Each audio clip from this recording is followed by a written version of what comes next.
The end of the Cold War brought about a new global order and the emergence of globalization. The world came closer with the World Wide Web, the lowering of trade barriers, the rise of transnational companies, a free market. 2020 saw the biggest disruption of this order. China under Xi Jinping exported the Wuhan virus and brought the world to a standstill. The pandemic exposed the shortcomings of global systems, how compromised they are.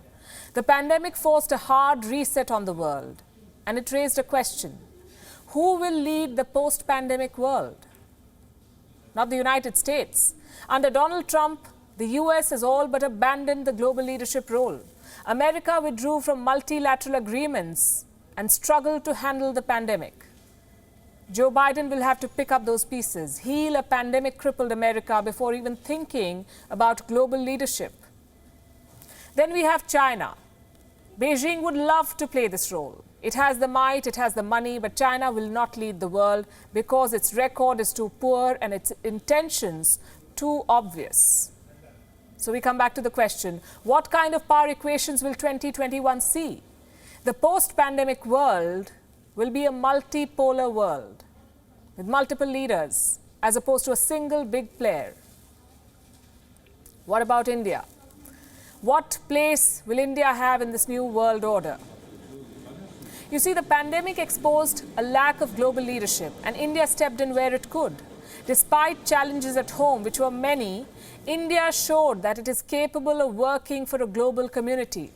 India's Prime Minister Narendra Modi set up a response fund for ASEAN countries. India supplied emergency medicines to the United States, even to China in the beginning. India's Vande Bharat flights evacuated 1.2 lakh foreigners.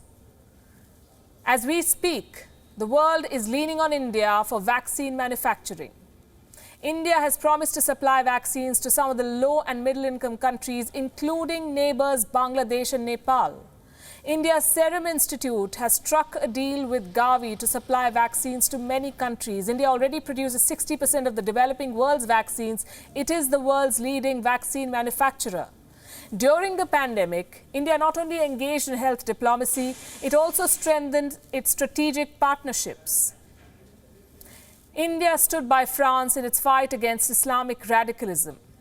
India also explored new avenues of cooperation with the Gulf countries. Prime Minister Modi called for the SAARC and G20 meetings. India engaged not only with the Quad countries but also reached out to its immediate neighborhood.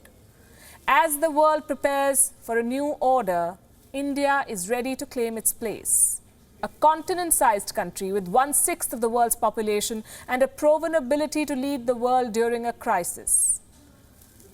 The task before New Delhi now is to get its economy going, aim for greater global outreach, develop stronger relations with like-minded countries, improve trade ties, improve tech ties, and get the dragon off its back, most important. To put it simply, India's strategy for leadership in the post-pandemic world will be to leverage the partnership model. Thank you for watching Gravitas on WION's YouTube channel. If you want to stay up to date with what's happening around the world, then subscribe to our channel and don't forget to like and share. Thank you very much for watching WION. The World is One.